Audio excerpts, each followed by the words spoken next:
Boa tarde a todos. Chegamos ao final desse evento tão grandioso, que nos tem emocionado tanto, e vamos coroar de uma forma que possamos dizer de pleno êxito, com a presença de Dom Odilo Scherer. Eu quero dizer para o Dom Odilo que a sua vinda para cá é um gesto muito importante para nós, desse diálogo que nós queremos manter com a doutrina social da Igreja, que nós entendemos ser o fundamento do direito do trabalho, na sua visão humanista. O direito do trabalho tem raízes profundas. Nós temos um direito construído em 43, quando foi consolidado, mas Getúlio Vargas trouxe do pensamento positivista aquelas ideias avançadas de proteção ao trabalhador. Muitas vezes nós esquecemos disso. Alfredo Bozzi tem um estudo espetacular levantando todas essas questões. Mas também ao lado desse pensamento positivista, nós temos uma influência muito grande da doutrina social. Nós falamos isso e pouco refletimos sobre isso e pouco pesquisamos sobre isso. Exatamente para tentar examinar qual foi o passado do direito do trabalho e qual é a perspectiva para onde nós queremos ir, que direito do trabalho queremos construir, que bases queremos dar ao direito do trabalho. Não é? Nós falamos muito em dignidade do trabalhador, em solidariedade, em a integridade física e integridade moral do trabalhador. O que significa exatamente isso? De onde vêm essas ideias? Não é? Então, para enfrentar esse tema, não existe ninguém nesse auditório tão capacitado, tão habilitado quanto Dom Odilo. Dom Odilo seguiu uma vida religiosa exemplar. Eu falo isso com muita emoção, porque eu sou também de uma família alemã. Eu também, com 10 anos, fui para um colégio de irmão marista, segui a vida religiosa, que depois eu saí por questões da própria igreja, na época que vivia, do adjornamento do Concílio Vaticano II, não é? Mas não perdi a minha fé, muito pelo contrário, eu tenho um profundo respeito, quando eu tenho oportunidade, falo dessas questões, não por proselitismo, mas simplesmente por convicção, porque nós temos que encontrar raízes as mais profundas da dignidade da pessoa humana, e nós vamos encontrar isso lá atrás. Não é? E Dom Odilo, então, tem uma vida, uma carreira que é exemplar. Não é? Foi sacerdote, ordenado, depois bispo, cardeal. Ele, dentro da vida, digamos, da vida como sacerdote, foi reitor de muitos seminários, professor de teologia, fez os estudos dele normais dentro do seminário, depois ele foi fazer teologia, antes fez filosofia em Roma, então ele tem doutor em filosofia, doutor em teologia, e ele tem hoje um papel destacado dentro da igreja, não apenas como cardeal da mais importante igreja da América do Sul, que é aqui São Paulo, mas ele tem um papel destacado dentro da própria igreja, onde ele representa órgãos importantes em Roma. Então, nós temos o orgulho, a honra e a satisfação de ter aqui entre nós a voz mais importante que nós possamos imaginar aqui no Brasil, que é respeitado no mundo inteiro, porque o mundo se volta para a América do Sul, e quando se fala em América do Sul, se fala em Brasil, e quando se fala em Brasil, nós sabemos, São Paulo é o carro-chefe. Alguns não gostam que se fale isso. Não é? A minha mulher é nordestina, eu sou de Santa Catarina, então eu não tenho esse compromisso de nascimento de São Paulo, apenas um reconhecimento histórico. Então, Dom Odilo hoje está à frente de uma igreja que tem uma responsabilidade muito grande, que é a vitrine, digamos assim, da igreja, que hoje ocupa um espaço fundamental dentro da sociedade, não só na tentativa de recuperação dos valores sociais que nós estamos perdendo, não é? Mas também dos valores humanos, não é? da rota que o homem tem que se reencontrar. não é? E nós percebemos hoje na rua o desespero das pessoas que não sabem exatamente para onde querem ir, mas sabem o que não querem, não aguentam mais o regime que está aí. Eu acho que nós nos afastamos muito de valores fundamentais, não é? Nós deixamos de olhar para dentro de nós e refletir. Eu estou muito feliz, estou muito emocionado com a sua presença aqui. Muito obrigado por ter vindo e eu quero, então, passar a palavra para Vossa Eminência.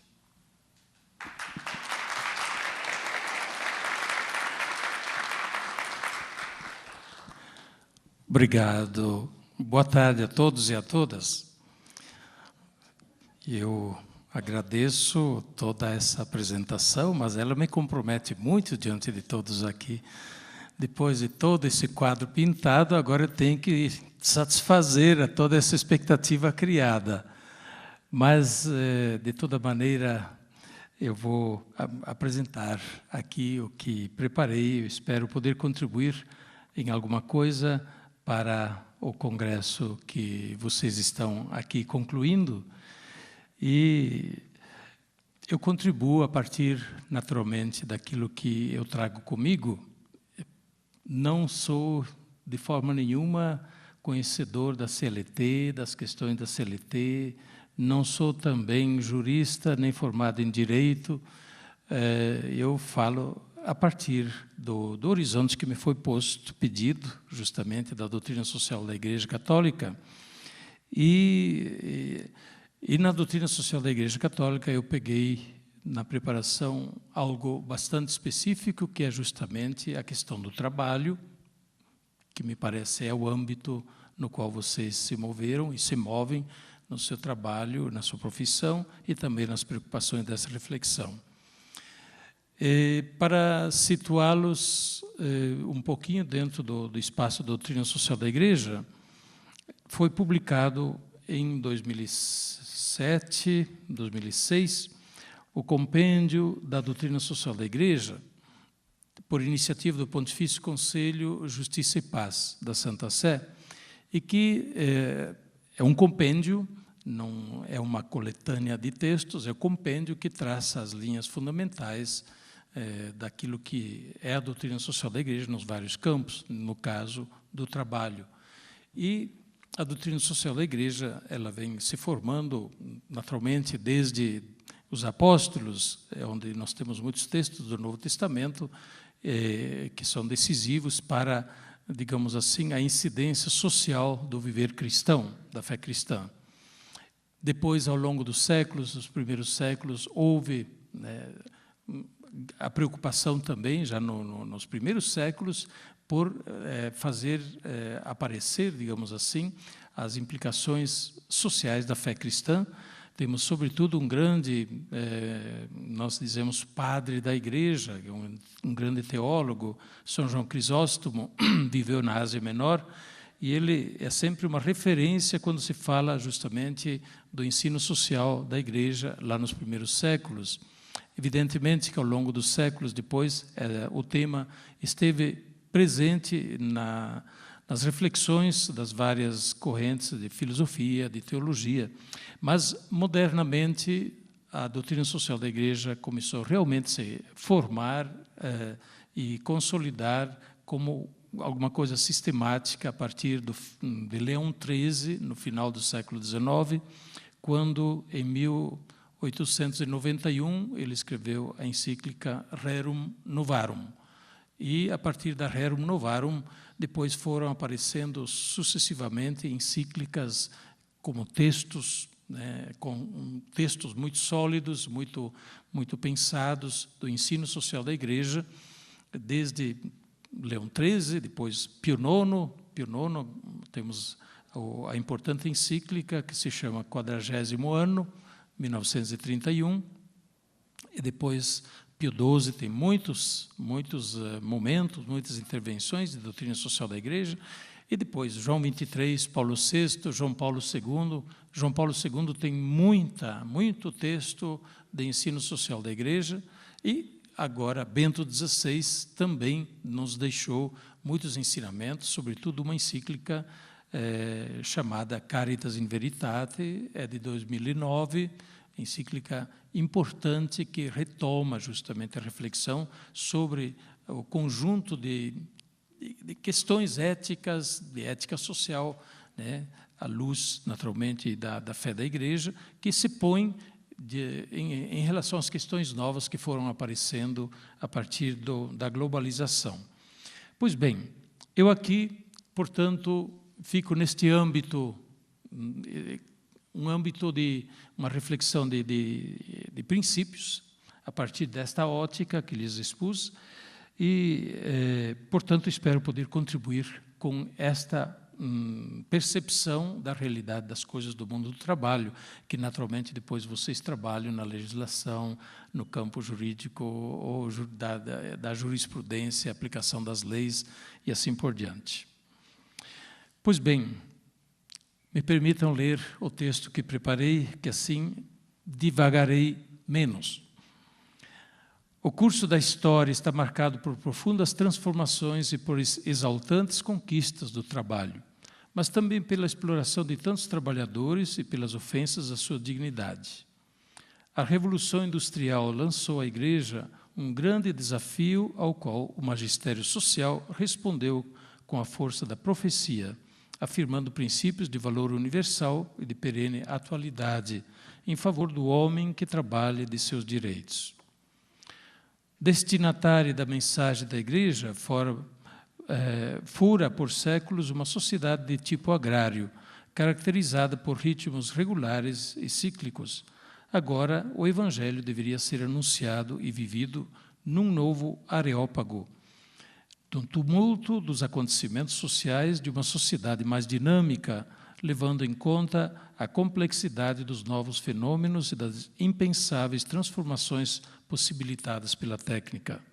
No centro da solicitude pastoral da Igreja, impunha-se mais e mais urgentemente a questão operária, ou seja, o problema da exploração dos trabalhadores, consequência da nova organização industrial do trabalho de matriz capitalista e o problema não menos grave da instrumentalização ideológica socialista e comunista, das justas reivindicações do mundo do trabalho. No seio deste horizonte histórico se colocam as reflexões e as advertências da encíclica Rerum Novarum, de 1891, do Papa Leão XIII, primeiro texto grande, marcante da doutrina social moderna, sistemática da Igreja. A Rerum Novarum é, antes de tudo, uma viva defesa da inalienável dignidade dos trabalhadores, a qual anexa a importância do direito de propriedade, do princípio de colaboração entre as classes, dos direitos dos fracos e dos pobres, das obrigações dos trabalhadores e dos empregadores, do direito de associação. As orientações ideais expressas na encíclica reforçam o empenho de animação cristã da vida social, que se manifestou no nascimento e na consolidação de numerosas iniciativas de alto caráter civil, uniões e centros de estudos sociais, associações, sociedades operárias, sindicatos, cooperativas, bancos rurais, seguros, obras de assistência. Tudo isto deu um notável impulso à legislação do trabalho para a proteção dos operários, sobretudo das crianças e das mulheres, à instrução e à melhora dos salários e da higiene. Desde a Rerum Novarum, a Igreja jamais deixou de considerar os problemas do trabalho no contexto de uma questão social que foi progressivamente assumindo dimensões mundiais. Desde a Rerum Novarum, muitos textos se produziram, mas destaque muito especial, justamente para a questão do trabalho, tem, então, a encíclica do Papa João Paulo II, Laborem Exercens, de 1981, Laborem Exercens, sobre o exercício do trabalho. Esta encíclica enriquece a visão personalista do trabalho, característica dos precedentes documentos sociais, indicando a necessidade de um aprofundamento dos significados e das tarefas que o trabalho comporta, em consideração do fato de que surgem sempre novas interrogações e novos problemas, nascem novas esperanças, como também motivos de temor, ameaças ligados com esta dimensão fundamental da existência humana, pela qual é construída cada dia a vida do homem, da qual esta recebe a própria dignidade específica, mas na qual está contido, ao mesmo tempo, o parâmetro constante dos esforços humanos, do sofrimento, bem como dos danos e das injustiças que podem impregnar profundamente a vida social no interior de cada uma das nações e no plano internacional. Texto da Laborem Exercens, número 3. O trabalho, com efeito, é a chave essencial, diz o Papa, de toda a questão social. Condiciona o desenvolvimento, não só econômico, mas também cultural e moral das pessoas, da família, da sociedade e de todo o gênero humano.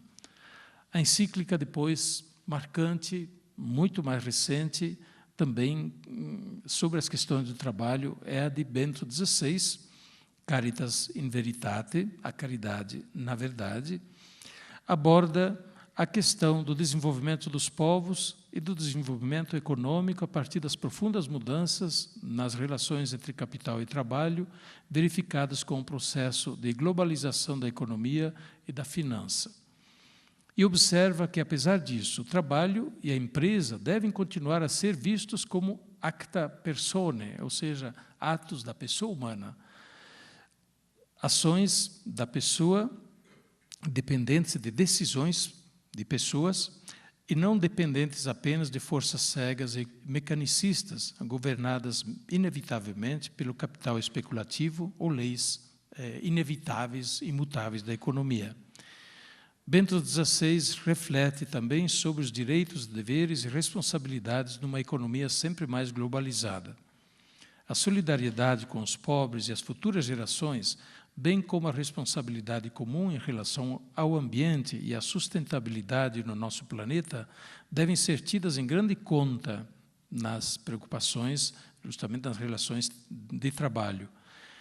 Bento XVI desenvolve o conceito de colaboração na atividade econômica, em vez de contraposição de interesses e de concorrência exasperada, portanto, de eliminação do concorrente. A humanidade inteira constitui uma única grande família que tem necessidades comuns e deveres recíprocos. Este é um conceito naturalmente antigo, mas que nesta encíclica o Papa desenvolve de uma maneira extraordinária, justamente mostrando como há uma interdependência que, no fim das contas, nenhuma nação, nenhum povo pode pensar só no próprio bem.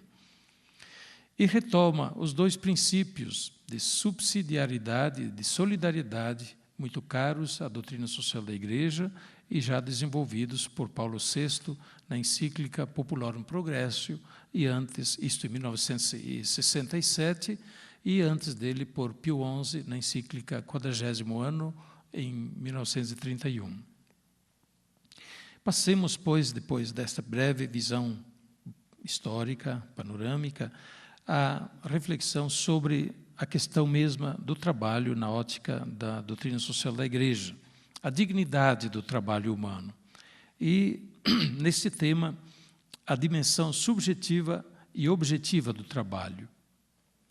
O trabalho humano tem uma dupla dimensão no pensamento da Igreja, uma objetiva e uma subjetiva.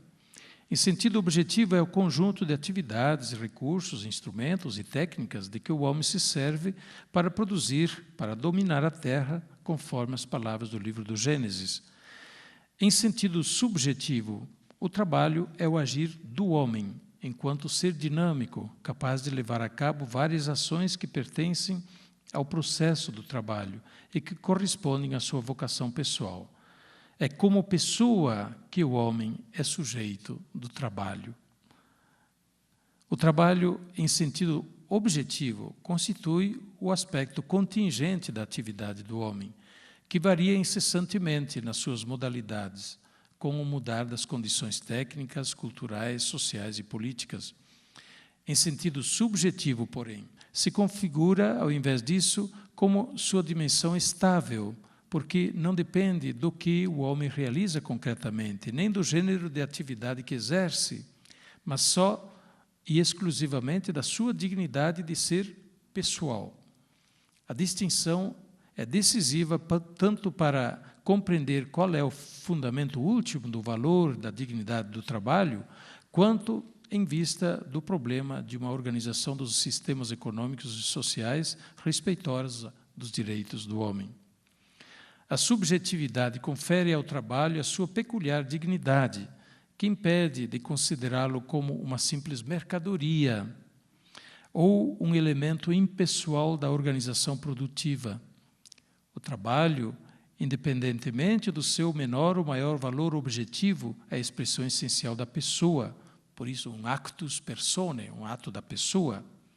Qualquer forma de materialismo, de economicismo que tentasse reduzir o trabalhador a mero instrumento de produção, a simples força de trabalho, a valor exclusivamente material, acabaria por desnaturar irremediavelmente a essência do trabalho, privando-o de sua finalidade mais nobre e profundamente humana. A pessoa é o parâmetro da dignidade do trabalho. Diz o Papa João Paulo II, na Laborem Exercens, número 6, não há dúvida nenhuma realmente de que o trabalho humano tem um valor ético, o qual, sem meios termos, permanece diretamente ligado ao fato de aquele que o realiza ser uma pessoa. A dimensão subjetiva do trabalho deve ter a preeminência sobre a objetiva, porque é aquela do homem mesmo, que realiza o trabalho, determinando-lhe a qualidade e o valor mais alto. Se faltar esta consciência, ou se não se quiser reconhecer esta verdade, o trabalho perde o seu significado mais verdadeiro e profundo.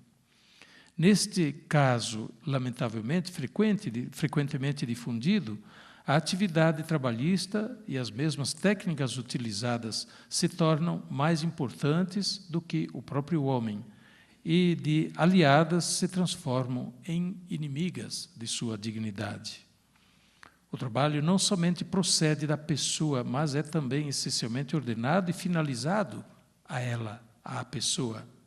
Independentemente do seu conteúdo objetivo, o trabalho deve ser orientado para o sujeito que o realiza, pois a finalidade do trabalho, de qualquer trabalho, permanece sempre o homem. Ainda que não possa ser ignorada a importância da componente objetiva do trabalho, sob aspecto de sua qualidade, tal componente, todavia, deve ser subordinada à realização do homem e, portanto, à dimensão subjetiva, graças à qual é possível afirmar que o trabalho é para o homem e não o homem para o trabalho, e que a finalidade do trabalho, de todo e qualquer trabalho realizado pelo homem, permanece sempre o mesmo homem. Laborem Exercens, ainda, número 6. Essa é uma questão fundamental do pensamento ético cristão, católico, sobre a questão do trabalho. O homem é a referência, né? O homem está no centro da questão do trabalho.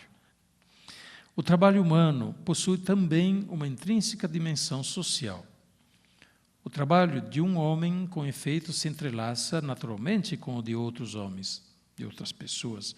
Hoje, mais do que nunca, trabalhar é trabalhar com os outros, é um trabalhar para os outros. Torna-se cada vez mais um fazer alguma coisa para alguém.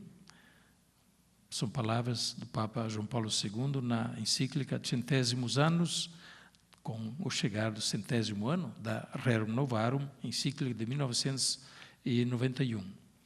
O trabalho não pode ser avaliado de maneira justa se não se leva em conta a sua natureza social e também individual. O trabalho é também uma obrigação, ou seja, um dever do homem, ainda da Laborem Exercens, número 16. O homem deve trabalhar, porque o Criador lhe ordenou, seja para responder às exigências de manutenção e desenvolvimento de sua própria condição humana, mas também o trabalho é entendido como obrigação moral do ser humano em relação ao próximo, à sociedade à qual pertence, à nação da qual é filho e da família humana, em relação à família humana da qual é membro.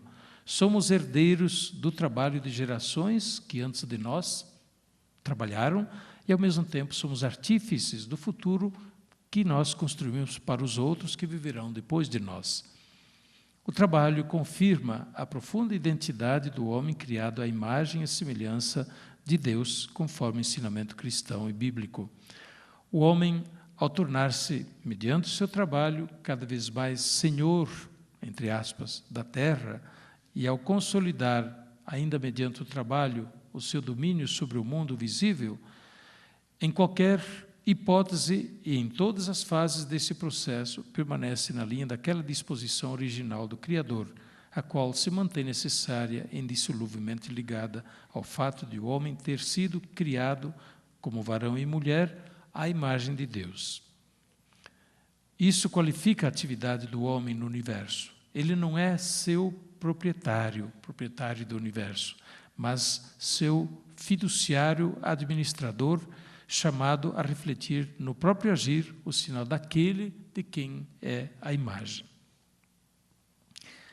Segundo tópico, na questão da dignidade do trabalho, as relações entre trabalho e capital. O trabalho, pelo seu caráter subjetivo e pessoal, é superior a todo e qualquer outro fator de produção. Este princípio vale em particular no que tange o capital. Hoje, o termo capital tem diversas acepções. Às vezes indica os meios materiais de produção na empresa, às vezes os recursos financeiros investidos numa iniciativa produtiva ou também em operações nos mercados financeiros. Fala-se também, de modo não de todo apropriado, em capital humano, para indicar os recursos humanos, ou seja, as próprias pessoas, enquanto capazes de esforço laboral, de conhecimento, de criatividade, de intuição das exigências dos próprios semelhantes, de mútua compreensão enquanto membros de uma organização. Fala-se de capital social quando se quer indicar a capacidade de colaboração de uma coletividade fruto do investimento em liames fiduciários recíprocos.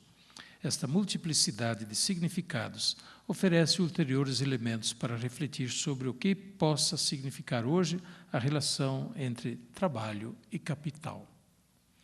A doutrina social da Igreja tem enfrentado as relações entre trabalho e capital, salientando quer a prioridade do primeiro, do trabalho, sobre o capital, quer a sua complementariedade.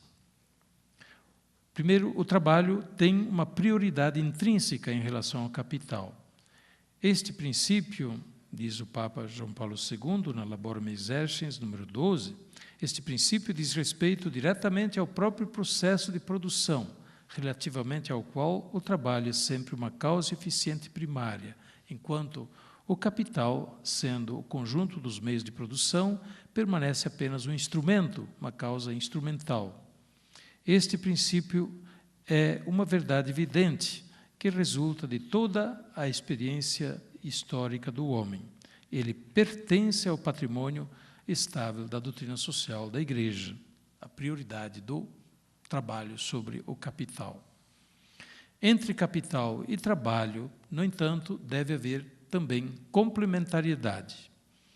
É a mesma lógica intrínseca ao processo produtivo a mostrar a necessidade de sua recíproca compenetração e a urgência de dar vida a sistemas econômicos nos quais a antinomia entre capital e trabalho seja superada. Em tempos nos quais, no interior de um sistema econômico menos complexo, o capital e o trabalho assalariado identificavam com uma certa precisão não só dois fatores produtivos, mas também e sobretudo duas concretas classes sociais, a Igreja já afirmava que ambos são em si legítimos e de nada vale o capital sem o trabalho, nem o trabalho sem o capital. Já dizia Leão XIII na Rerum Novarum. Trata-se de uma verdade que vale também para continua presente, valendo no presente, porque é inteiramente falso atribuir só ao capital ou só ao trabalho o produto do concurso de ambos. E é deveras injusto que um deles, negando a eficácia do outro, se arrogue a si todos os frutos. Ainda Pio XI, que já o disse, em 1931, na 40º ano. Nas considerações das relações entre trabalho e capital, sobretudo em fase das imponentes transformações dos nossos tempos, se deve entender que o principal recurso e o fator decisivo nas mãos do homem é o próprio homem, e que o desenvolvimento integral da pessoa humana no trabalho não contradiz, antes favorece a maior produtividade e eficácia do próprio trabalho. O mundo do trabalho está efetivamente descobrindo cada vez mais que o valor do capital humano tem expressão no conhecimento dos trabalhadores, na sua disponibilidade a tecer relações, na criatividade na própria qualidade empresarial, na capacidade de enfrentar conscientemente o novo, de trabalhar juntos e de saber perseguir objetivos comuns. Trata-se de qualidades eminentemente pessoais, que pertencem ao sujeito do trabalho mais do que aos aspectos objetivos, técnicos, operativos do trabalho mesmo. Tudo isto comporta uma perspectiva nova nas relações entre capital e trabalho. Pode-se afirmar que, contrariamente ao que acontecia na velha organização do trabalho, em que o sujeito acabava por ser nivelado ao objeto, à máquina, nos dias de hoje, a dimensão subjetiva do trabalho tende a ser mais decisiva e importante do que a dimensão objetiva. Creio que isso aparece sempre mais e mais, né? A relação entre trabalho e capital, não raro, apresenta traços de conflituosidade, que assume novas características com o mudar dos contextos sociais e econômicos. Ontem, o conflito entre capital e trabalho era originado, sobretudo, do fato de os trabalhadores colocarem as suas forças à disposição do grupo de patrões e empresários e do fato de os empregadores, guiados pelo princípio do maior lucro da produção, procurarem manter o mais baixo possível o salário para o trabalho realizado pelos operários. Atualmente, a conflituosidade dessa relação apresenta aspectos novos, talvez mais preocupantes. Os progressos científicos e tecnológicos e a mundialização dos mercados, de per si fonte de desenvolvimento e de progresso, expõem os trabalhadores ao risco de serem explorados pelas engrenagens da economia anônima e pela busca desenfreada de produtividade. Palavras do Papa João Paulo II, num discurso que fez a Pontifícia Academia das Ciências Sociais em 1999.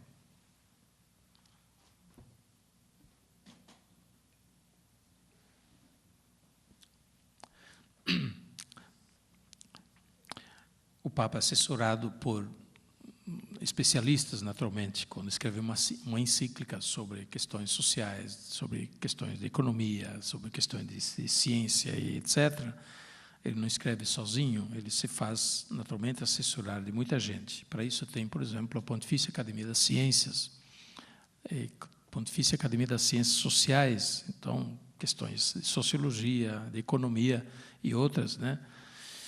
E talvez não seja conhecido, mas nesses grêmios, né, desses grupos de cientistas, tem brasileiro também, temos um cientista brasileiro que também está lá fazendo pesquisas, é um médico, e está lá na Pontifícia Academia das Ciências Naturais, nesse caso. Mas, fazendo parte desses vários grupos de assessoria, ciências, há nada menos do que 31 prêmios Nobel, que, portanto, fazem parte desses grupos que refletem, junto com, afinal, quem deve ajudar o Papa quando ele se pronuncia ou emite um documento em questões desse tipo, como são as questões de economia, as questões de trabalho, e assim por diante. A tensão entre capital e trabalho acaba tendo efeitos colaterais que se desdobram como verdadeiros problemas sociais. Grandes bolsões de pobreza, exclusão do trabalho formal, trabalho clandestino, trabalho infantil, trabalho subremunerado, trabalhadores explorados de várias maneiras, mas também novas formas muito mais sutis de exploração dos novos trabalhos, do supertrabalho, trabalho-carreira, que às vezes rouba todo o espaço a dimensões igualmente humanas e necessárias para a pessoa, levando a excessiva ocupação e, portanto, quase uma escravização do trabalho, mesmo que altamente interessante do ponto de vista da remuneração, porém, digamos assim, isolando inteiramente, muitas vezes, o trabalhador em relação às suas relações sociais, familiares e às relações humanas. Por outro lado, a excessiva flexibilidade ou flexibilização do trabalho, que torna precária e, não raro, impossível a vida familiar, a demasiada setorização do trabalho, que traz o risco de graves repercussões sobre a percepção unitária da própria existência e sobre a estabilidade das relações humanas e sociais. Se o trabalho é alienado quando inverte meios e fins, também no novo contexto do trabalho imaterial que hoje nós temos, leve, qualitativo de um lado, mais que quantitativo, podem aparecer, neste novo contexto, elementos de alienação, de isolamento, num complexo de relações de exacerbada competição, contrários ao desenvolvimento integral da pessoa humana, numa autêntica comunidade solidária. Isto já observa o Papa João Paulo II numa sua encíclica. O trabalho, a título de participação, é uma outra dimensão do trabalho na visão da doutrina social da Igreja. A relação entre trabalho e capital expressa também, através da participação dos trabalhadores, na propriedade, na gestão e dos frutos, o conceito de participação. É esta uma exigência descurada demasiado frequentemente, que, pelo contrário, deve ser valorizada ao máximo. A nova organização do trabalho, em que o saber conta mais do que a mera propriedade dos meios de produção, atesta de maneira concreta que o trabalho, pelo seu caráter subjetivo, é título de participação. É indispensável ancorar-se nesta consciência para aquilatar a justa posição do trabalho no processo produtivo e para encontrar modalidades de participação de acordo com a subjetividade do trabalho nas várias situações concretas. Isso já disse o Concílio Vaticano II, em 1965, no documento muito importante sobre as relações igreja-mundo. Esse documento chama-se Gaudium et Spes, sobre a alegria e a esperança. As relações entre trabalho e propriedade. O magistério social da Igreja articula a relação entre trabalho e capital também em relação ao Instituto da Propriedade Privada, ao respectivo direito e ao seu uso. O direito à propriedade privada subordina-se ao princípio da destinação universal dos bens e não deve constituir motivo de impedimento ao trabalho e ao crescimento de outrem. A propriedade que se adquire, antes de tudo, através do trabalho, deve servir ao próprio trabalho. Isto vale de modo particular no que diz respeito à posse dos meios de produção, mas tal princípio concerne também aos bens próprios do mundo financeiro, técnico, intelectual e pessoal, como hoje nós temos em tanta evidência. Os meios de produção não podem ser possuídos contra o trabalho, como não podem ser possuídos apenas para possuir e acumular. Laborem Exercens, 1980, esta encíclica, número 14. A sua posse, a posse dos meios de produção, passa a ser ilegítima quando a propriedade não é valorizada ou serve para impedir o trabalho dos outros, para obter um ganho que não provém da expansão global do trabalho humano e da riqueza social, mas antes da sua repressão, da ilícita exploração, da especulação e da ruptura da solidariedade no mundo do trabalho. Isto também é um texto do Papa João Paulo II. A propriedade privada e pública, bem como os vários mecanismos do sistema econômico, devem ser predispostos para uma economia ao serviço do homem, de modo que contribuam para atuar o princípio da destinação universal dos bens.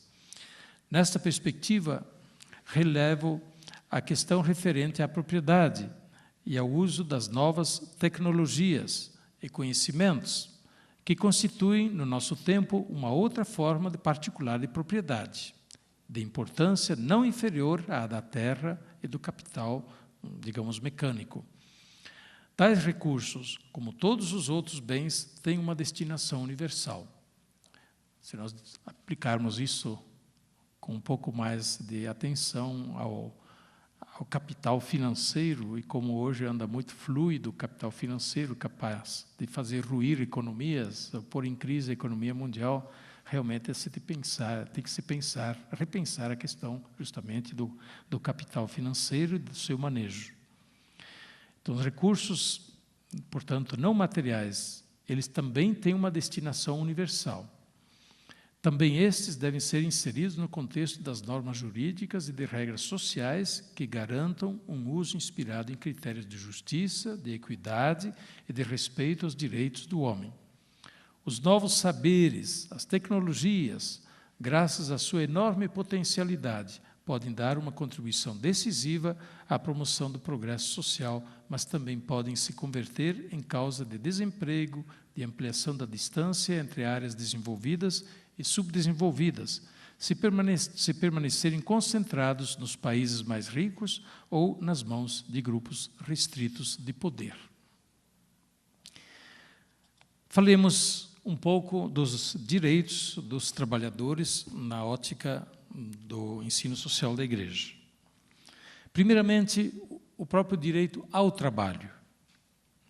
O trabalho é um direito fundamental e é um bem para o homem. Também isso está no Concílio Vaticano II, Gaudium et Spes, número 26. Um bem útil, digno dele porque apto a exprimir e a crescer, fazer crescer a dignidade humana. A Igreja ensina o valor do trabalho não só porque este é sempre pessoal, mas também pelo caráter de necessidade. O trabalho é necessário para formar e manter uma família, por exemplo, para exercer o direito à propriedade, para contribuir para o bem comum da família humana.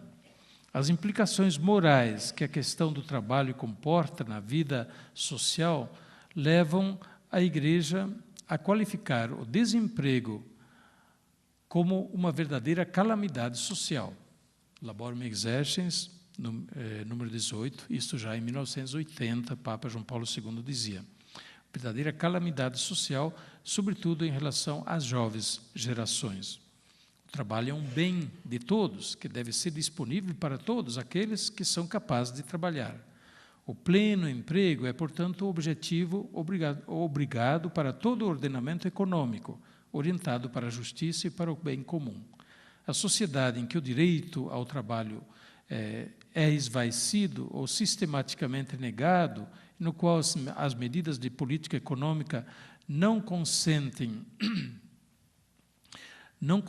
aos trabalhadores alcançar níveis satisfatórios de emprego, não pode conseguir nem a sua legitimação ética, nem a paz social. Um papel importante e, portanto, uma responsabilidade específica e grave pertence, neste âmbito, ao empregador indireto. Mais uma vez, Laborum Exercens, número 17. E quem é o empregador indireto? Pessoas ou instituições de vários tipos que estão aptas a orientar, no plano nacional ou internacional, a política do trabalho e da economia. Quem tem responsabilidade sobre isso, portanto. Uma sociedade que busca o bem comum, projetada para o futuro, precisa pensar nas perspectivas de trabalho que ela é capaz de oferecer. O alto índice de desemprego, a presença de sistemas de instrução obsoletos e de dificuldades duradouras no acesso à formação e ao mercado de trabalho constituem para muitos jovens, sobretudo, um forte obstáculo na estrada da realização humana e profissional. Tal situação leva à frustração das pessoas e à exclusão social. Este drama afeta, em geral, além dos jovens, também as mulheres, os trabalhadores menos especializados, os deficientes, os imigrantes, os excarcerários, os analfabetos, que encontram maiores dificuldades na busca de uma colocação no mundo do trabalho. Cada vez mais, o percurso de trabalho das pessoas deve encontrar novas formas concretas de apoio, a começar precisamente do sistema formativo, da educação, de modo que seja menos difícil atravessar fases de mudança, de incerteza e de precariedade. Mais uma vez, o Papa João Paulo II, Laborem Exercens, número 12. Segunda questão, a dignidade dos trabalhadores. Os direitos dos trabalhadores, como todos os demais direitos, se baseiam na natureza da pessoa humana e na sua dignidade transcendente. Aí aqui entra um antigo princípio filosófico de ética e de antropologia, já elaborado por Immanuel Kant, mas que também está inserido na doutrina social da Igreja. O homem nunca é um instrumento, mas sempre um fim, né? O homem nunca pode ser tido como um mero instrumento para atingir um fim, mas ele por si só é um fim, ele é o seu objetivo.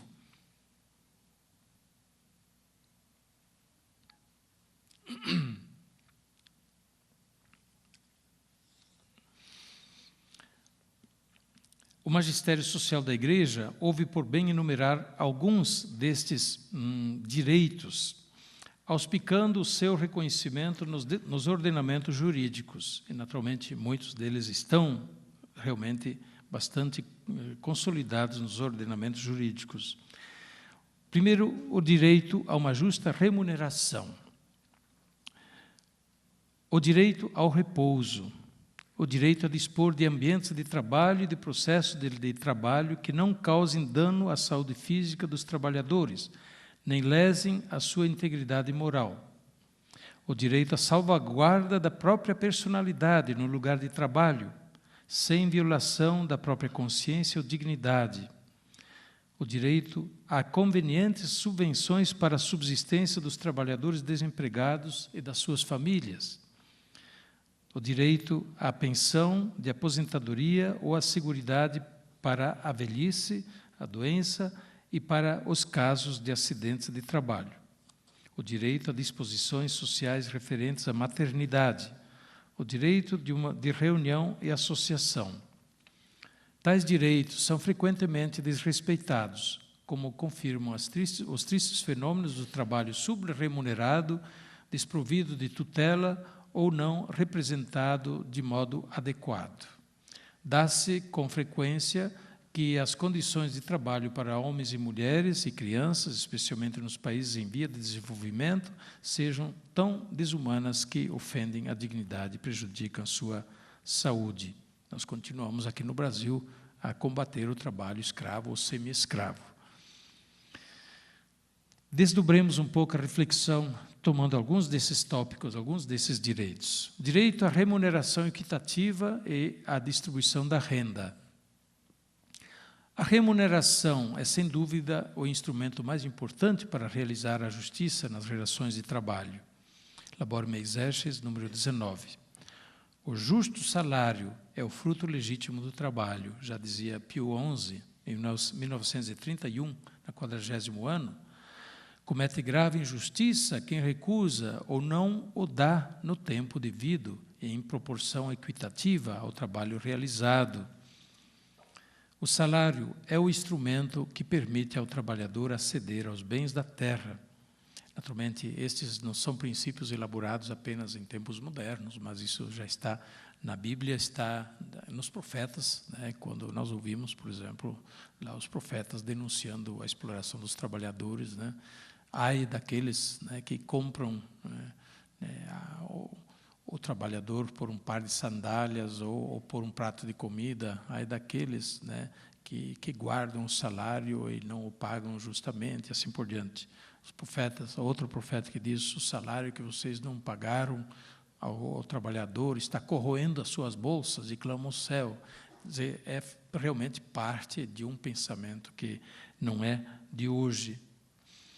O salário é um instrumento que permite ao trabalhador aceder aos bens da terra.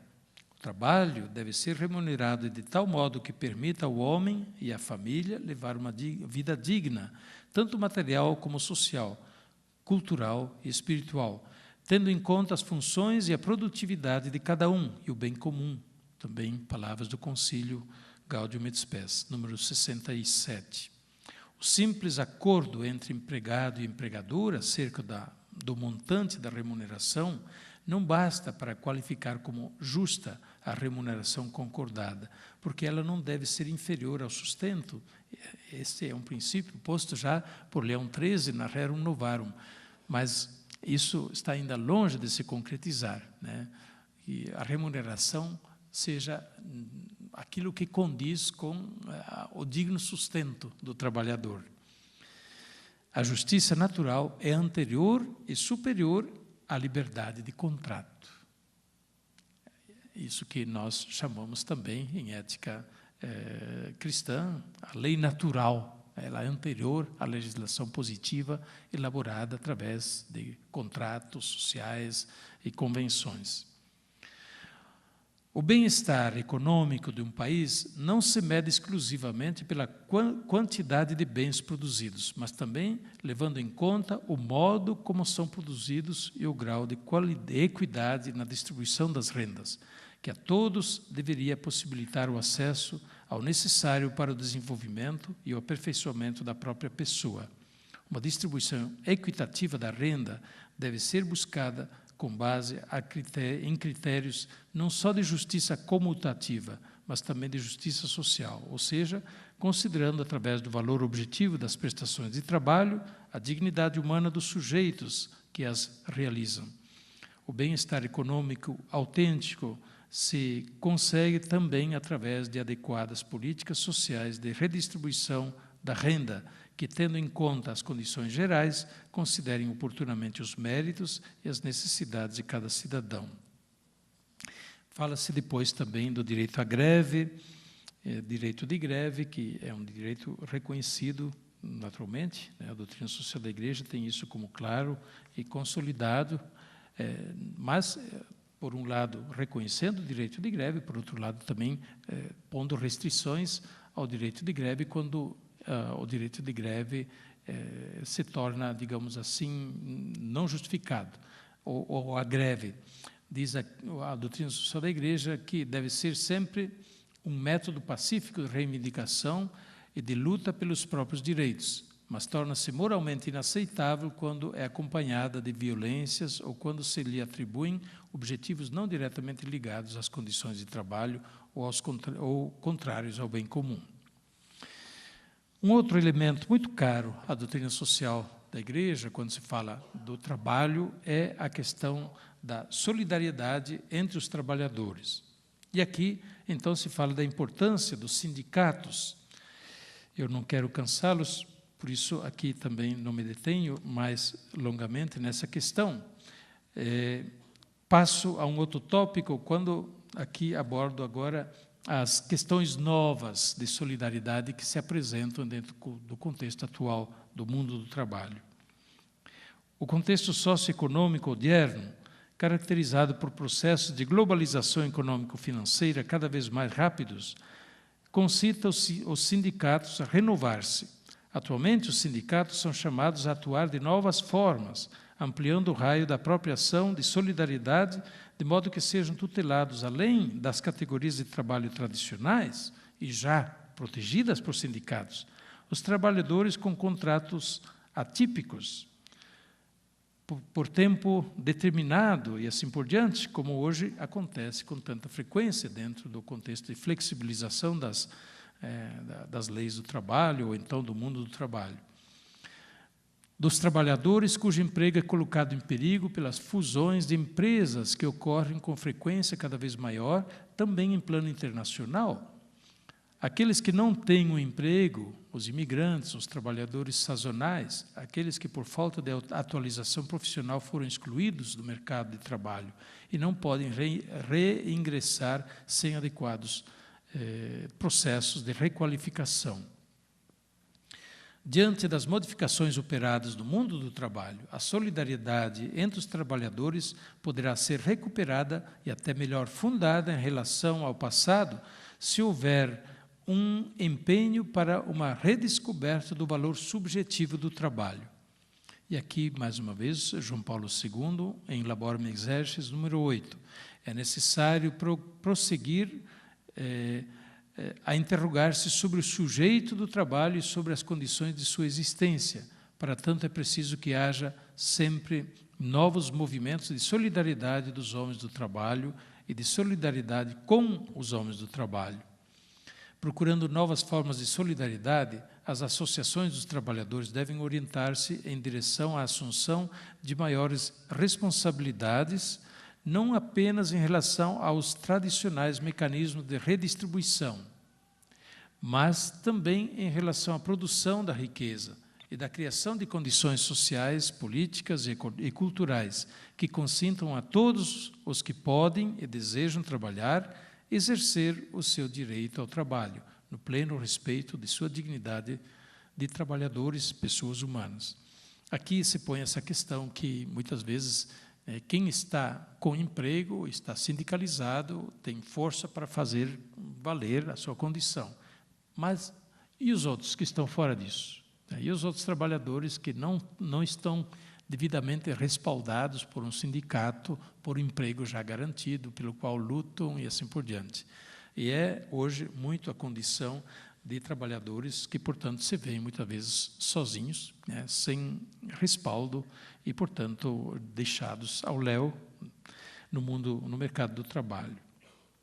Enfim, situações novas no mundo do trabalho a serem consideradas. Uma fase de transição em que nós vivemos.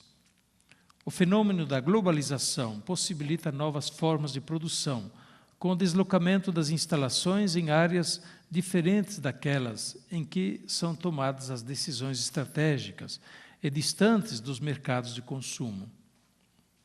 Empresas do Brasil vão produzir na China, ou vão produzir na África, né? Nem se fala de empresas, né, de outros países do hemisfério norte que vão produzir em países mais pobres, onde a mão de obra é muito mais barata, onde as leis sociais, as leis do trabalho muitas vezes inexistem, onde as matérias-primas são extremamente mais convenientes. Os fatores que dão impulso a este fenômeno são as extraordinárias potencialidades da comunicação e a relativa facilidade para transportar mercadorias e pessoas de um lado para outro no globo. E nós temos, então, hoje, o triste fenômeno, né, do novo tráfico de escravos que está acontecendo, né, vergonhosamente, né. Existem máfias, justamente, de transporte, de recrutamento e de transporte de verdadeiros escravos, né, dos países mais pobres para os países mais ricos, para fazê-los entrar de alguma forma clandestina, né. O Papa Francisco, antes de vir ao Brasil, em julho, uns 10 dias antes de vir ao Brasil, ele foi ao sul da Itália, numa ilha chamada Lampedusa, que fica entre a Sicília e a Líbia, a África. É o ponto da Itália mais próximo da África, e para essa ilha aportam constantemente, digamos, os fugitivos da miséria, da guerra e assim por diante, né, em busca de melhores condições de vida na Europa. E vêm nas condições mais precárias, e muitos deles extremamente explorados por traficantes, né, que cobram caro para deixá-los perto da costa, né, e os abandonam e fogem, mas naturalmente cobraram caro, e muitíssimos desses se afogam. Nos últimos 20 anos consta que milhares, justamente desses prófugos, naufragaram naquelas proximidades da ilha de Lampedusa, e o Papa foi lá exatamente para chamar a atenção da comunidade internacional para este gravíssimo problema. E ali ele usou um conceito que deveria realmente mexer na consciência, quando ele disse: não podemos globalizar a indiferença diante desse grave problema humano, social, que não deve ser deixado apenas para um ou outro país, para uma ou outra organização da sociedade, mas é um problema de todos. Portanto, a facilidade de transportar pessoas de um lado para outro do globo, isso comporta uma consequência fundamental sobre os processos produtivos. O capital é cada vez mais distante e, não raro, indiferente aos efeitos sociais das opções que desencadeia com suas escolhas. A globalização em si não é boa nem má, mas depende do uso que dela se faz. E, por isso, é necessária uma globalização de tutelas dos direitos mínimos essenciais, da equidade e da solidariedade, aqui especificamente no mundo do trabalho. Uma das características mais relevantes da nova organização do trabalho é a fragmentação física do ciclo produtivo, promovida para conseguir uma maior eficiência e maior lucro. Nessa perspectiva, as tradicionais coordenadas espaço-tempo, no interior das quais se configurava o ciclo produtivo, sofrem uma transformação sem precedentes, que determina uma mudança na estrutura mesmo do trabalho. Tudo isto tem consequências relevantes na vida dos indivíduos e das comunidades submetidos a mudanças radicais, tanto no plano das condições materiais como no plano cultural e dos valores. Este fenômeno está envolvendo um âmbito global e local. Em âmbito global e local, milhões de pessoas, independentemente da profissão que exercem, da sua condição social, da preparação cultural. A reorganização do tempo, a sua regularização, as mudanças em curso no uso do espaço, compatíveis pela sua magnitude à primeira revolução industrial, na medida em que envolvem todos os setores produtivos, em todos os continentes, independentemente do seu grau de desenvolvimento, devem, portanto, considerar-se um desafio decisivo, mesmo em nível ético e cultural, no campo da definição de um sistema renovado de tutela do trabalho. A globalização da economia, com a liberalização dos mercados, o acentuar-se da concorrência, o aumento de empresas especializadas no fornecimento de produtos e serviços requer maior flexibilidade no mercado do trabalho e na organização e na gestão dos processos produtivos. No juízo sobre essa delicada matéria, parece oportuno reservar uma maior atenção moral, cultural e jurídica no âmbito dos projetos, a orientar o agir social e político sobre as temáticas ligadas à identidade, aos conteúdos do novo trabalho no mercado e numa economia que também são novos. As modificações do mercado do trabalho, não raro, são um efeito da modificação do trabalho mesmo e não a sua causa. O trabalho, sobretudo no interior dos sistemas econômicos dos países mais desenvolvidos, atravessa uma fase que assinala a passagem de uma economia industrial à economia essencialmente concentrada sobre os serviços e sobre a inovação tecnológica. Ocorre, portanto, que os serviços e as atividades caracterizadas por um forte conteúdo informativo crescem de modo mais rápido do que as dos tradicionais setores primário e secundário, consequências de largo alcance na organização da produção e das trocas no conteúdo e na formação das prestações de trabalho e nos sistemas de proteção social. Graças às inovações tecnológicas, o mundo do trabalho se enriquece de profissões novas, enquanto outras desaparecem. Enquanto perde terreno o modelo econômico-social ligado à grande fábrica e ao trabalho de uma classe operária homogênea, melhoram as perspectivas de emprego no terceiro setor e aumentam, em particular, as atividades laborais, na repartição dos serviços à pessoa, nas prestações part-time, interinas e atípicas, ou seja, formas de trabalho que não são equacionáveis nem como trabalho dependente, nem como trabalho autônomo. Temos, portanto, muitas questões novas que claramente desafiam também quem trabalha no âmbito jurídico nas questões do trabalho. Enfim, não digo coisas novas aqui, eu queria finalizar com uma palavra sobre a posição ou, enfim, o que diz a doutrina social da Igreja em relação a essas questões novas. E nós encontramos aí, claro, as palavras do do Papa João Paulo II, já na Laborem Exercens, mas depois ainda, sobretudo de Bento XVI, na recente, 2009, encíclica Caritas in Veritate, que realmente retoma a reflexão sobre todas essas questões a partir das questões da globalização. Doutrina social e as questões novas do mundo do trabalho. Em face às imponentes realidades novas do mundo do trabalho, a doutrina social da Igreja recomenda, antes de tudo, evitar o erro de considerar que as mudanças em curso ocorrem de modo determinista. O fator decisivo e o árbitro dessa complexa fase de mudança é, mais uma vez, o homem, que deve continuar a ser o verdadeiro protagonista de seu trabalho. Ele pode e deve assumir de modo criativo e responsável as atuais inovações e reorganizações, de modo que sirvam ao crescimento da pessoa, da família, das sociedades e da inteira família humana. É esclarecedora para todos a referência à dimensão subjetiva do trabalho, a qual a doutrina social da Igreja ensina para dar a devida prioridade. As interpretações de tipo mecanicista e economicista da atividade produtiva, ainda que prevalentes e, em todo caso, influentes, resultam superadas pela própria análise científica dos problemas relacionados com o trabalho. Tais concepções se mostram hoje, mais do que ontem, de todo inadequadas para interpretar os fatos que demonstram cada vez mais o valor do trabalho, enquanto atividade livre e criativa do homem. Também, dos dados concretos, deve derivar o impulso para superar sem demora horizontes teóricos e critérios operativos restritos e insuficientes em relação às dinâmicas em curso, intrinsecamente incapazes de divisar as concretas e urgentes necessidades humanas na sua vasta gama que se estende para muito além das categorias somente econômicas.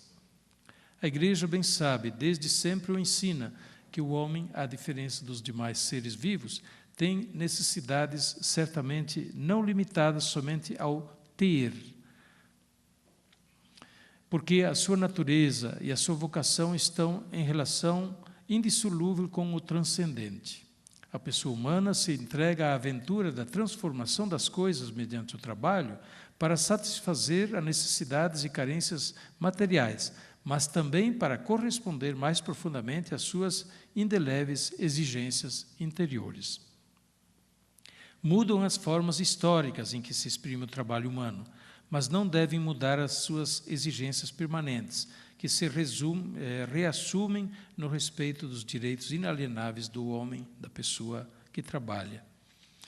Para a solução das vastas e complexas problemáticas do trabalho, que em algumas áreas assumem dimensões dramáticas, os cientistas e os homens de cultura são chamados a oferecer o seu contributo específico tão importante para a escolha de soluções justas.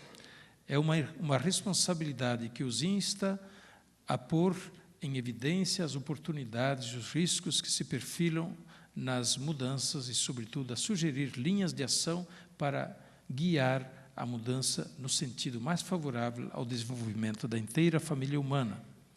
Incumbe-lhes o grave encargo de ler e interpretar os fenômenos sociais com inteligência e amor pela verdade, sem preocupações ditadas por interesses de grupo ou pessoais. O seu contributo, com efeito, justamente porque de natureza teórica, se torna uma referência essencial para a concreta atuação das políticas econômicas. Os atuais cenários de profunda transformação do trabalho humano tornam ainda mais urgente um desenvolvimento autenticamente global e solidário, capaz de abarcar todas as regiões do mundo, inclusive as menos favorecidas. Para estas últimas, o início de um processo de desenvolvimento solidário de vasto alcance não só representa uma concreta possibilidade para criar novos empregos, mas também se configura como uma verdadeira e própria condição de sobrevivência para povos inteiros. É necessário globalizar a solidariedade, dizia o Papa João Paulo II. Os desequilíbrios econômicos e sociais existentes no mundo do trabalho devem ser enfrentados restabelecendo a justa hierarquia dos valores e pondo em primeiro lugar a dignidade da pessoa que trabalha. As novas realidades que acometem com vigor o processo produtivo, como a globalização das finanças, da economia, do comércio e do trabalho, jamais devem violar a dignidade e a centralidade da pessoa, nem a liberdade e a democracia dos povos. A solidariedade, a participação e a possibilidade de governar essas mudanças radicais constituem, se não a solução, sem dúvida, a necessária garantia ética para que as pessoas e os povos não se tornem instrumentos, mas protagonistas de seu futuro. Tudo isso pode ser realizado e, dado que é possível, se torna também imperioso. Ainda João Paulo II, num discurso célebre no dia 1º de maio do ano 2000. Mostra-se cada vez mais necessária uma cuidadosa ponderação da nova situação do trabalho no atual contexto da globalização, numa perspectiva que valorize a propensão natural dos homens a entabular relações. A tal propósito, se deve afirmar que a universalidade é uma dimensão do homem, não das coisas. A técnica poderá ser a causa instrumental da globalização, mas é a universalidade da família, a sua causa última, da família humana. Portanto, também o trabalho tem uma dimensão universal própria, na medida em que se funda na dimensão relacional do homem. As técnicas, especialmente eletrônicas, têm permitido dilatar este aspecto relacional do trabalho a todo o planeta, imprimindo à globalização um ritmo particularmente acelerado. O fundamento último desse dinamismo é o homem que trabalha. É sempre o elemento subjetivo e não objetivo. Também o trabalho globalizado tem origem, portanto, no fundamento antropológico da intrínseca dimensão relacional do trabalho. Os aspectos negativos da globalização do trabalho não devem mortificar as possibilidades que se abriram para todos de dar expressão a um humanismo do trabalho em âmbito planetário e uma solidariedade do mundo do trabalho neste nível, a fim de que, trabalhando em semelhante contexto, dilatado e interconexo, o homem compreenda cada vez melhor a sua vocação unitária e solidária. Obrigado pela sua atenção.